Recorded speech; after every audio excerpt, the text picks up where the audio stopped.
तो देखिए, UP BJP संगठन में बड़ा फेरबदल तो होगा, बड़ा बदलाव भी होगा, ये तो तय है। लेकिन वो बदलाव कैसे होगा, ये सोचने वाली बात है। क्योंकि बीजेपी जब भी कोई फैसला लेती है और उसके द्वारा जब भी कोई रणनीति बनाई जाती है तो वो सोच समझकर और सभी समीकरणों को देखकर ही बनाई जाती है। अब ऐसे में सवाल ये है कि जिस तरह से प्रदेश अध्यक्ष यूपी में चुना जाएगा, उसको लेकर समीकरण क्या होंगे, और इन्हीं सब पर हमारे साथ चर्चा करेंगे निखिल, हमारे संवाददाता वो जुड़ चुके हैं, उनका हम रुख करेंगे।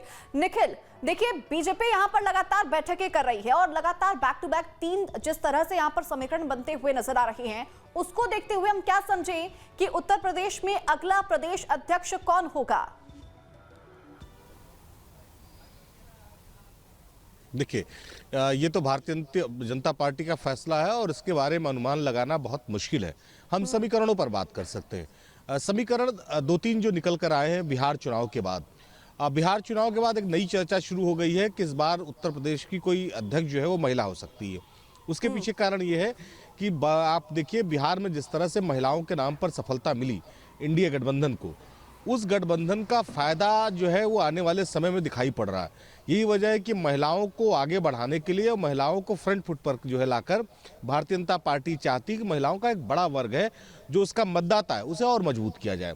दूसरी तरफ लंबे समय से इस बात की कवायद लगाई जा रही थी कि कोई अगड़ा या कोई पिछड़ा जो है वो प्रदेश अध्यक्ष होगा।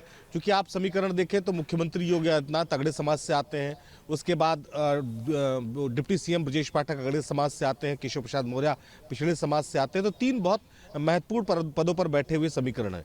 तो उसके बाद अगर कोई प्रदेश अध्यक्ष होगा, चूंकि पिछड़ों को लेकर आप यूपी की पॉलिटिक्स को अगर आप समझें तो पिछड़ों को लेकर लड़ाई बहुत तेज रही। पिछले चुनावों में दिखा किस तरह से इंडिया गठबंधन ने पिछड़ों पर फोकस किया।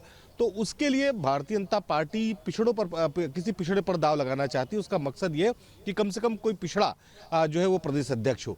तो ये 3 समीकरण इस वक्त दिखाई पड़ रहे हैं उत्तर प्रदेश में। हालांकि निर्णय क्या होगा, किस तरफ होगा, ये बहुत मुश्किल है।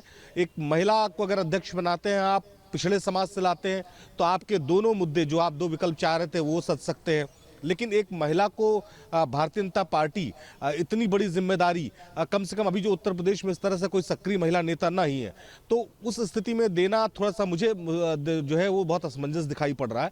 ये जरूर है कि सबसे ज्यादा संभावना किसी पिछड़े समाज के जो है वो नेता से है। तो उसमें कई नाम पहले भी चल चुके हैं। वक्त ही बताएगा कि आखिरकार कौन होगा चेहरा। लेकिन जिस तरह से बीजेपी यहाँ पर रणनीति बनाती है, उससे साफ तौर पर समझ में आ रहा है कि पीडीए की काट यहाँ पर ढूंढने की कोशिश जरूर बीजेपी के द्वारा की जाएगी। फिलहाल बहुत शुक्रिया निखिल, हमारे साथ जुड़कर तमाम जानकारी के लिए और बातचीत करने के लिए। जहां भक्ति है हर शब्द में, कथाओं में छुपे हैं दिव्य रहस्य और ज्योतिष देता है जीवन को दिशा। धर्म से जुड़ी हर बातों को जानने के लिए हमारे चैनल स्तुति को सब्सक्राइब करें।